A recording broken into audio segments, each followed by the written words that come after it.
And this is an amount, from what it looks like, from looking at your books and your taxes and your records, not to put your business on Front Street, because I'm not that person. This can be of great detriment to the work you all do. And so I want to understand how a change like this so quickly can be named. And again, I think that you all mentioned you saw the change and you sent a letter. Didn't follow the process, but you did send a letter as well. What was the notice that you got of this change before you saw it on the actual tax bill? I'm sorry, 21-22, we didn't receive a bill. We just paid the $474. We didn't receive it. So this is the second year that we received it. The first year, we just sent a letter. You know, we would like to challenge this. With any reply? Was there any reply with that? Okay. So we assumed everything was okay. Okay. And because we continued to pay that $474. Right. But this time, when it was so high with the retro amount, of course, it was a concern. Of course. So I was like, let's see what this appeal process is. Because we didn't get a reply, but we can't keep operating off of no reply. Of course. And so that's when we did our due diligence to see what that appeal process was. Okay, so it was original email appeal and a letter appeal, and then we got a letter saying we recommend that you come in to the appeal board. Okay. I just want to say thank you for your work. Yes. Thank you for your years of sacrifice as well for the city of Atlanta. And I yield to my colleagues. And so what I didn't know if there was an alternative way that we could be reclassified. You know, I understand that the ordinance has changed, but we made the option to appeal because I didn't know if, you know, you all have special exclusions or we could be reclassified as, you know, our tenants don't pay for solid waste. Right, So, right. yeah. Just one moment, Ms. Anderson. Are there additional questions I want to make sure I get all the board member questions. Just one quick question. The amount that's owed is $16,000 and some change. Do we offer our citizens maybe a payment plan, or is it due in full? It's due in full each year. Okay, thank you. You're welcome. Oh, I just have two questions. And sorry, you want to go ahead? So Ms. Anderson has stated that she did submit that letter. Is it the department's position that they did not receive an appeal letter? I understand that the department has a process, but did the department receive a letter of any such? The only letter that we did receive that we can confirm is the letter we received for this appeal today. Right, but the city was not, their appeal process was not fully implemented really prior to 2025 or late 2024, right? Correct. Yeah, okay, all right. And then I think the attorney mentioned that the 8 dwellings was calculated based on a tax determination. Is that what you said? But they sign independent leases? Is that what they do? They do. And is there anything about recalculating that concept of 8? Because wouldn't another you have other types of housing, right? Correct? You have other types of facilities. Yes, that's what you said. do. And it's 7 apartments. That 8th is an office. So we have 7 apartments. But the 8th, we just have an office. And maybe that's where they came up with the 8th. There's only 7 apartments. But It has the community room and Madam the Chair. lunchroom where Yes, sir. their laundry. And Mr.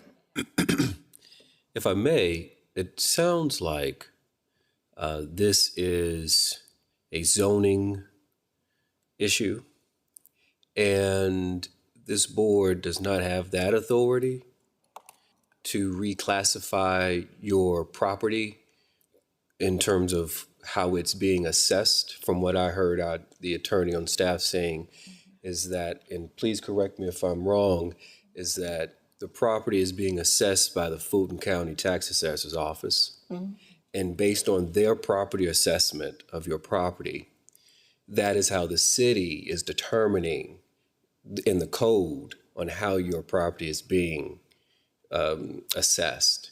And so I think the proper protocol would be to go before the Fulton County Zoning Board of Appeals or zoning in that area of that realm of government, and try to get your property reassessed that way. And I want to also say, I echo my colleagues' sentiments.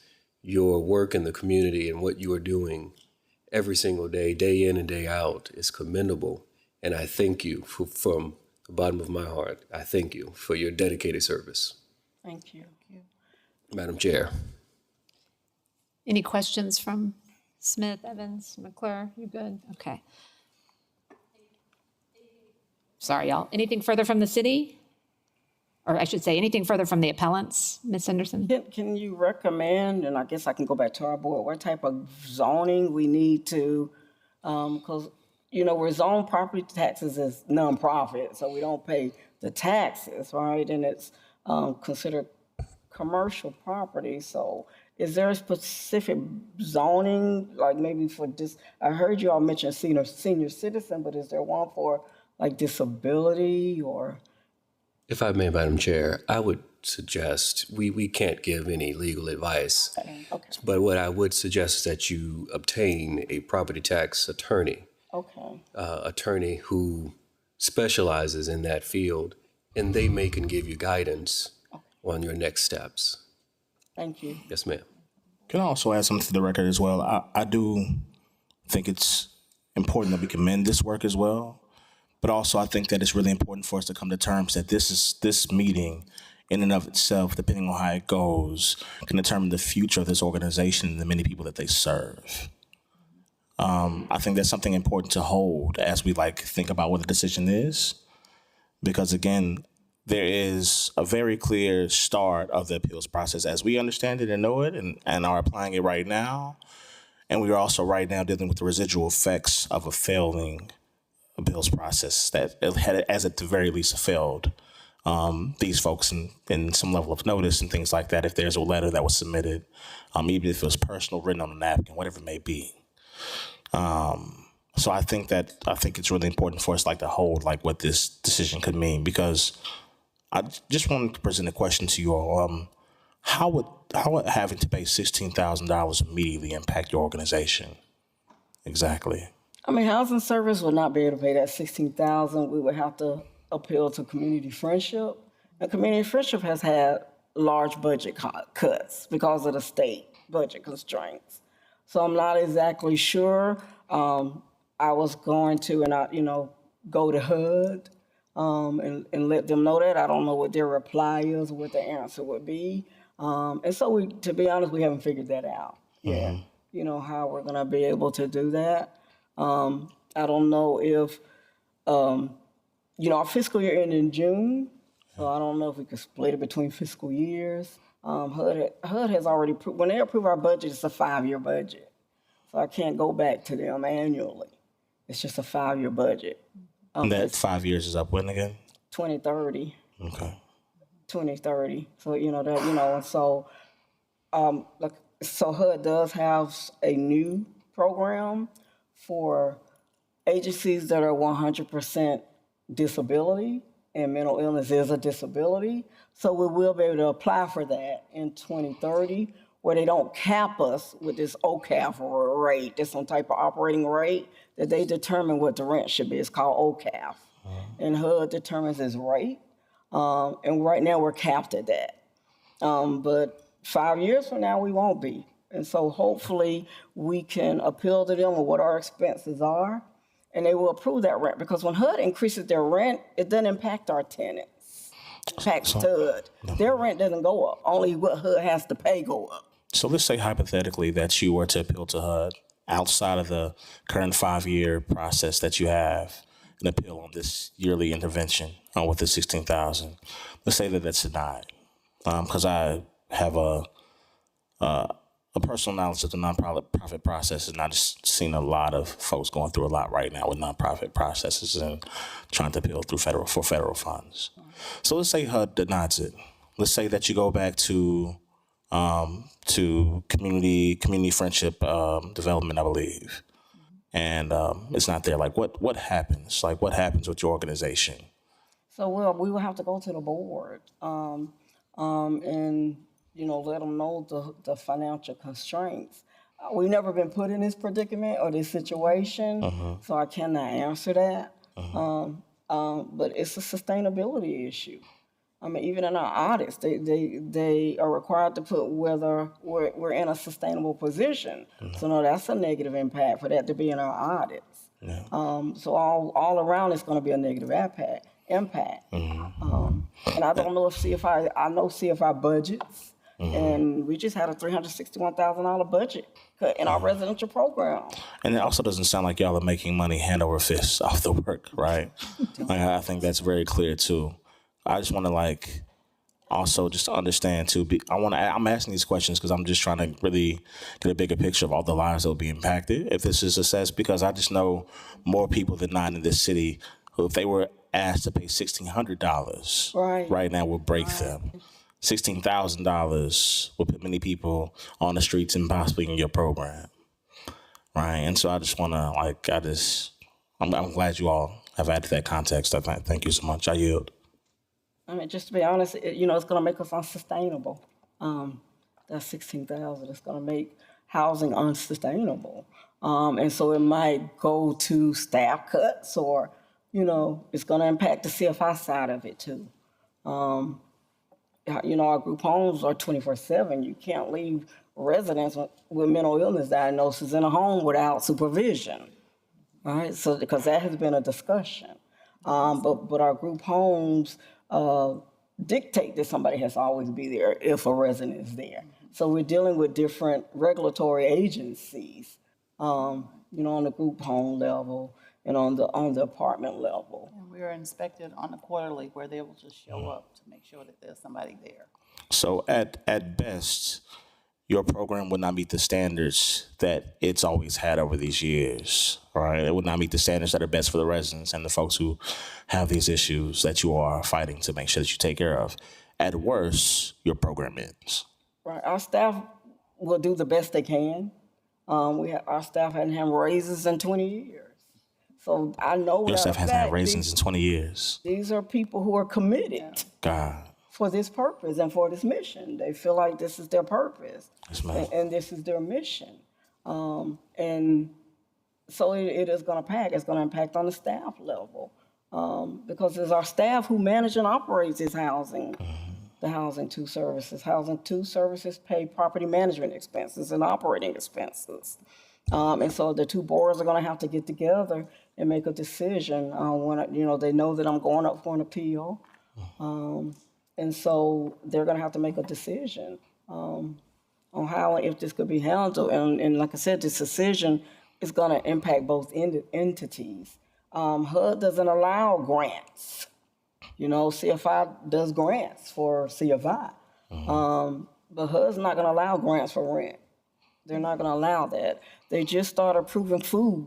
They said we could start fundraising for food. We get funds from the Atlanta Food Bank, but they have challenges now.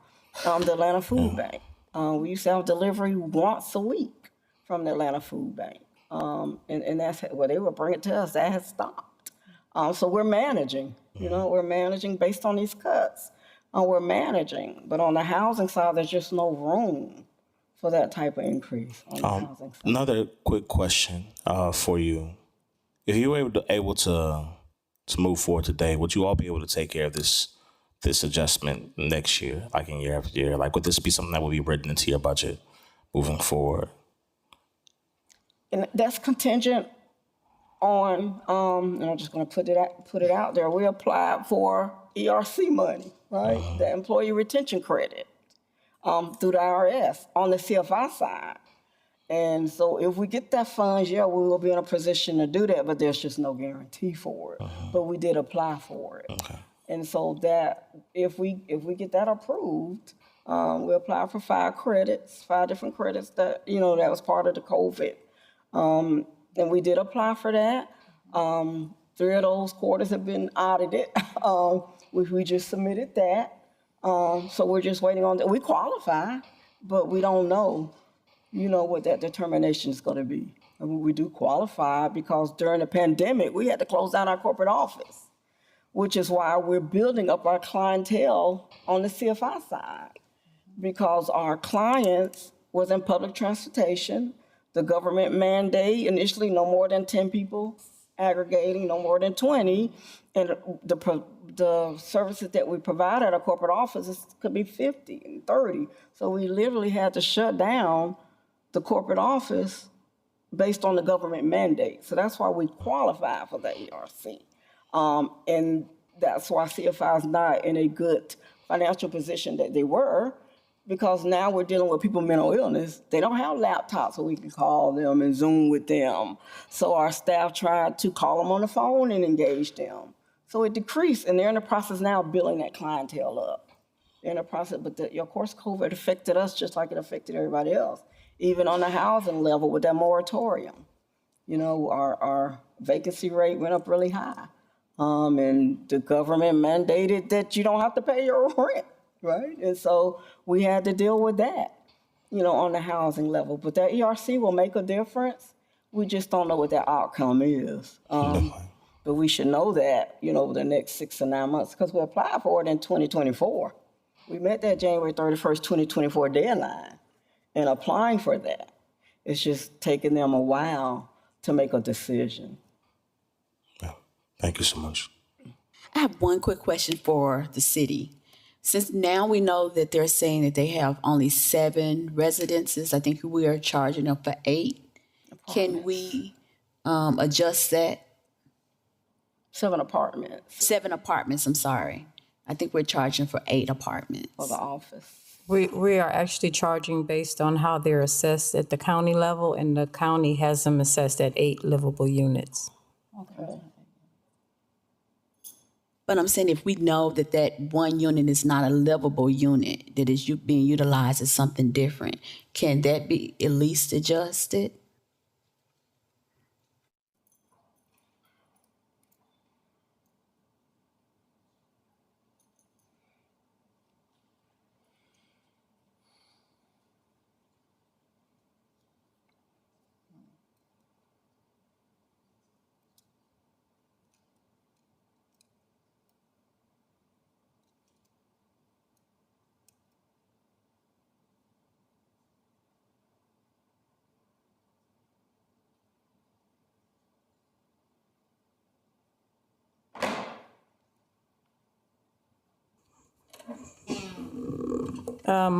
Based on the ordinance, because it's listed at Fulton County as 8 livable units, unfortunately, we have to charge based on that by the code, per code. Thank you. All right, if there are there any more comments? I think we've concluded questions. Are there any more comments from the board? Because if not, I'll entertain a motion. If there's a motion on this appeal, we're open for discussion, whichever one you want to do, board. I'll make a motion. Okay. We're probably never going to have a more sympathetic appellant, but the authority of the board isn't going to allow us to grant the sort of relief that you're looking for. We're limited by what the city code says, the solid waste management code section. We can't do any more than what the department can do.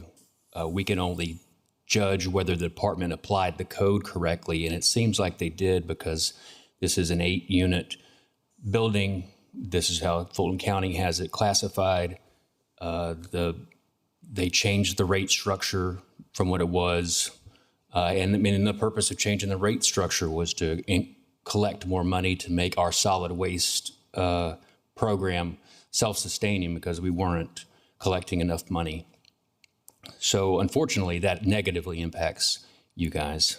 But it's not the sort of relief that we can offer. It seems that the department applied the code correctly. And so for that reason, I would make a motion to deny the appeal. Is there a second? Second. The motion has been made and properly seconded. All those in favor, please say aye. Aye. Aye. I'm sorry, I didn't look. Was that both of y'all? Was it no, okay, so just there's 1, 2, 3 ayes. Nays? Nay. Okay. All right, the motion passes, or the motion passes, and the appeal is denied. Thank you, Ms. Henderson. Thank you, Ms. Estelle, for coming tonight. You will receive a decision in the mail, which also has, there's additional appeal rights that you have to take our decision further up. Okay? Okay, we appreciate your time. Thank you. Thank you. No, thank you very much. Thank you so much. I believe that concludes our cases. Is there anything else to take up before we adjourn tonight? No? Is there a motion to adjourn? Motion to adjourn. Second? Second. All those in favor of adjourning the Solid Waste Appeals Board? Aye. Okay, motion passed. Thank you all. That concludes the meeting tonight.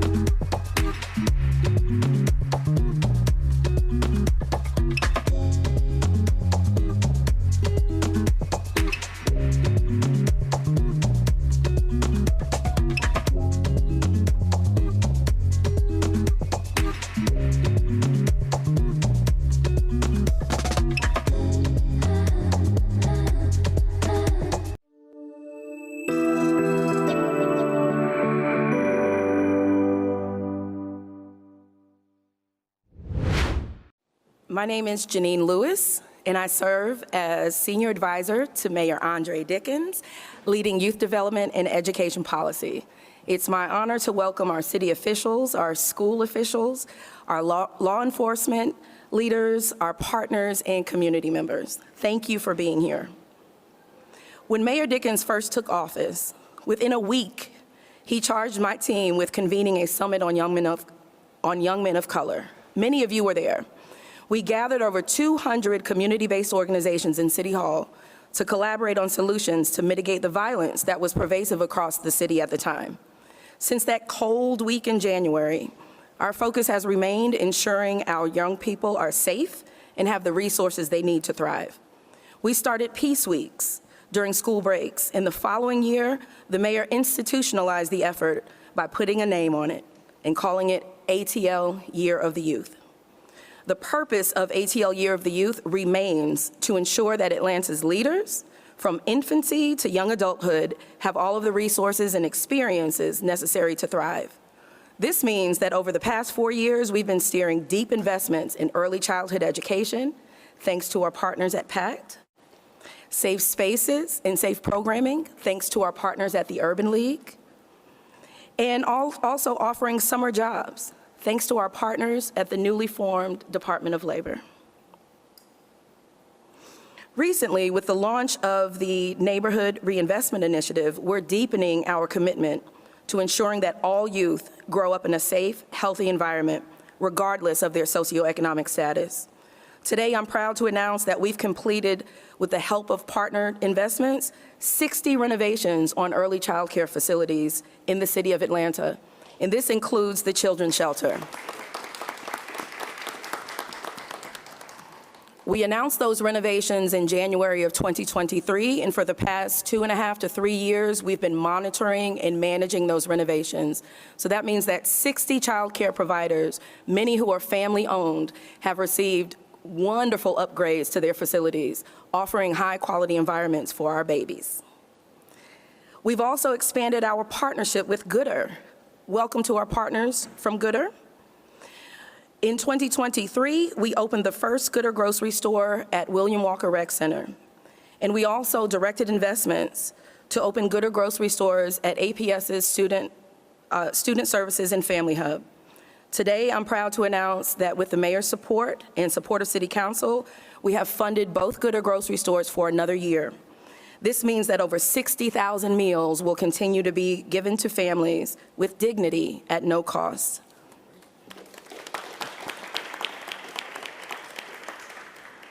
As you know, the Year of the Youth continues, and ahead of the Metro-wide spring break, through the ATL Year of the Youth, we bring to you Student Opportunities Atlanta, also known as SO ATL, because it is so ATL to take a moment and opportunity and transform lives for our kids.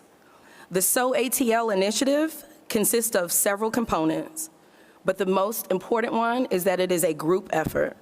Because Atlanta is a group project, we shall continue to be proactive in support of our youth. So without further ado, our Mayor Andre Dickens has some more announcements for you. Thank you. Thank you, Janine, for that introduction and for your leadership. Good afternoon, everybody.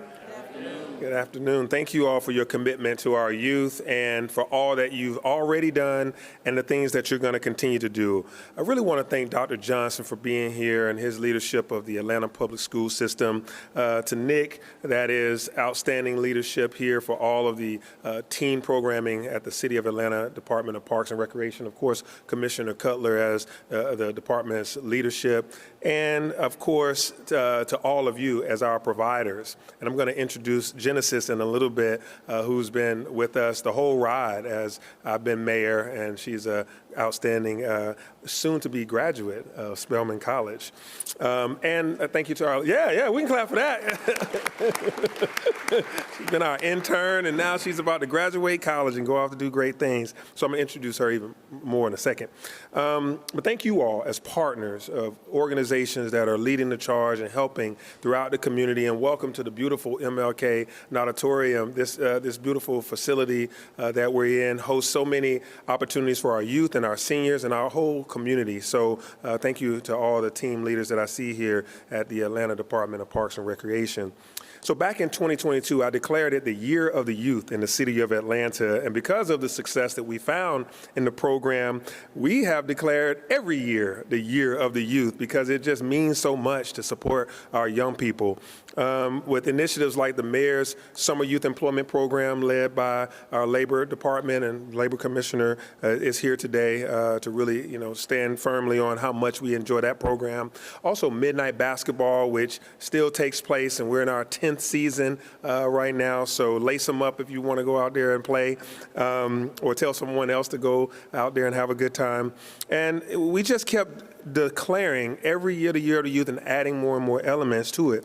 With our partnerships, it's a group project, as I always say, and it's about our youth. And so with that, APS's graduation rate is at an all-time high, the highest it has ever been at 90.5%. Kudos to you, Dr. Johnson, to the board, to the teachers, to the staff, and to the village surrounding our young people. It's a group project, and it is the results are showing up in our graduation rates. Also, youth crime is down almost 60% in the City of Atlanta. So one thing we focused on was the Year of the Youth and making sure they had so much to do, and it also has resulted in less crime committed by young people. And then we also were able to help them find almost 20,000 jobs over the last few years. And so that's a lot of good news when we all work together on our youth. But guess what? We're not done yet, y'all. We got more stuff to do. As we speak, applications are open for the 2026 Summer Youth Employment Program. Please sign up your youth or your organization to hire youth. If you're a business owner, a church, or any kind of group, you can hire a summer intern. So you can go to atlyearoftheyouth.com to go sign up there to be a participant or to be an employer. And we've just grown that program every single year, and we intend to do so again this year. So please hire our youth. We are also very proud to announce the third cohort of our youth development grants. Just a few weeks ago, 42 organizations were notified of their award of up to $50,000 per grant, totaling around $1 million going to 42 nonprofits so that they can continue to help our young people in Atlanta. So with this being the third year, the first 2 years plus this year, that's $2.6 million that we've committed committed to nonprofits in the area of about $50,000 apiece to help our young people. And so we know that the need is still there. And so about 175 applications were submitted. Those organizations that were not selected this year are on the waiting list, and hopefully we can continue to grow this program to reach even more organizations. We know that organizations have been hit hard by federal grants, that the federal government has stopped giving out a number of these grants that you depended upon. So we've stepped up and we've said we're going to help you as much as we can because this waiting list is getting longer and longer as people are looking for help to help these organizations. Which is why we are so grateful for our solid partners like the Urban League of Greater Atlanta, who have been assisting us with the youth development grants. Thank you so much for the work that you've done. In partnership with the Urban League, we have helped qualifying organizations that serve Atlanta's youth for 3 years in a row, and they've been receiving these micro grants that can do things like capital development or improvements, health and wellness programs, supplies for our students, meals and transportation for our students during the programming, and a whole list of other things that they can use that money for. And we've seen the benefits of having brought this community-based nonprofit program that they're often located in our historically disadvantaged and underserved neighborhoods. So these programs support those nonprofits, and in turn, they give them the capacity to reach more students, to broaden their access to to help educate these young people, and improve their overall quality of life. And this is all a part of our neighborhood reinvestment strategy that we're continuing to push forward. So now, the media is here, so one thing I have to talk about is spring break and teen takeovers. We've recently seen a national trend. I saw Chicago recently. I've seen the Mall of Georgia in North Georgia, large gatherings of young people in Atlanta, in surrounding counties, and across the nation. Some have ended up in just innocent fun, and we love innocent fun. But then there's also some have culminated into violence. And so we've seen these gatherings that can span from fun to violence, and it has led to some arrests. And so it's essentially spring break in about 8 or more metro area jurisdictions. And so a few weeks ago, I hosted a strategic call with the 8 Metro Atlanta school districts and their law enforcement agencies. I see Chief Applin from APD here and a number of other law enforcement agencies and superintendents and leadership at those school districts to coordinate an effort which roughly affects about 600,000 students with a lot of free time on their hand. And so we're focused on the 14 to 17-year-olds to make sure that they have some wisdom and that they are going to be safe and sound. And none of us in that meeting want to ruin anybody's fun. Remember, we were all teenagers once. Y'all were teenagers, we were teenagers. We want to have fun. We want you to have fun. I raised a teenage daughter who's now in college, so we understand that you should be able to have fun. But also, because we were teenagers too, we also know that it only takes one stupid decision that can be made by just 1 or 2 individuals that can really cause a ripple effect that continues to hurt someone, that could really stop a life or injure someone or really just cause chaos in the community. And so last month we got together on that phone call about safety and security for our young people and our residents. And so this is how strongly we feel about these kids' future. But again, it's not all doom and gloom, guys. We always want to provide an opportunity or an alternative, which is why I'm officially announcing the things that we're working on today, which is that the City of Atlanta has committed $50,000 in seed money for a feasibility study for a third space in support of Atlanta students. Now, one of the third spaces, now you may be asking, what is a third space? Some people, ask that because you're not alone if you're wondering what a third space is. And so we recently held the equivalent of a town hall meeting with young Atlantans, and during one of those exercises, the young people said they had no place to go after school. Now, apparently, the first place is your home. The second place is your school. And then the third space would be a very cool place just for teens. mix of like a teen club with no alcohol, arcade, or something like here, our rec centers, which have been serving so much as a third space, our At Promise centers and the things that we've been doing here during spring break and during school out time, where we have, Teens After Dark events that maybe Nick might be talking about. And so these are like the kid version of the gathering spot that we're going to be putting together. They asked for that, so we said, okay, bet. Ain't that what they say? Bet. All right. This student-led exercise was served to identify, scope, and develop a potential and first of its kind third space for Atlanta's teens. We look forward to working with Atlanta teens on this project and the final product. So whether it's our Peace Week that Janine talked about, the Year of the Youth, our neighborhood reinvestment programs, or So ATL, our signature and singular focus is to ensure that Atlanta is the best city in the nation to raise a child. And so with that, now it is my opportunity, it's my honor to introduce Genesis, who is a upcoming Spelman graduate who has been working with the city of Atlanta in a number of capacities for all these years to give us teen insights and youth insights into what we can do better and how we can continue to move forward. Genesis? Thank you. Thank you so much for the warm welcome, Mayor Dickens. Good afternoon, everyone. My name is Genesis Hollins. I am a graduating senior education studies major on the JD/MPP track at Spelman College, and I am hailing to you from the best city in the world, Atlanta, Georgia. So I want to speak to you today to stand as a living testament that the impact of the Year of the Youth is real. My journey as a young professional began at the end of my senior year of high school while I was still a Maynard Jackson High School Jaguar. Even though I had just committed to the #1 HBCU that encourages its students to be change makers, I had not fully developed confidence in my ability to make a meaningful impact on my city, especially as a young Black girl from what you would call a disinvested neighborhood.